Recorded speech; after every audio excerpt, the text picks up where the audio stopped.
ஒரு நாள் பாபா துவாரகாமாயில் அமர்ந்திருந்த போது சுவரில் இருந்த பல்லி ஒன்று சத்தமிட்டது.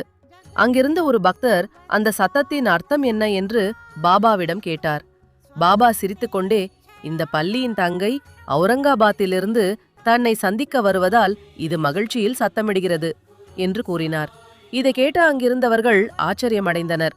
சில மணி நேரங்களுக்கு பிறகு அவுரங்காபாத்திலிருந்து ஒரு பயணி குதிரையில் துவாரகாமாய்க்கு வந்தார்.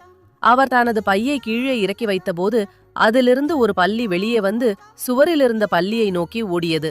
இரண்டு பல்லிகளும் நீண்ட நாட்களுக்கு பிறகு சந்திப்பதைப் போல ஒன்றுக்கொன்று மகிழ்ந்து கூத்தாடி சத்தமிட்டு விளையாடின. எங்கே ஷீரடி, எங்கே அவுரங்காபாத்? அவுரங்காபாத்திலிருந்து வரும் பயண பையில் பல்லி இருக்கும் என்பதையும் அது இந்த பல்லியை வந்து சேரும் என்பதையும் பாபா முன்கூட்டியே உணர்ந்திருந்தது பக்தர்களுக்கு ஆச்சரியத்தை அளித்தது. சாய்பாபா மனிதர்கள் மீது மட்டுமல்ல, விலங்குகள் மற்றும் சிறிய உயிரினங்கள் மீதும் பாசம் காட்டி அவற்றின் உணர்வுகளையும் அறிவார் என்பதை இந்த கதை உணர்த்துகிறது. ஓம் சாய்ராம்.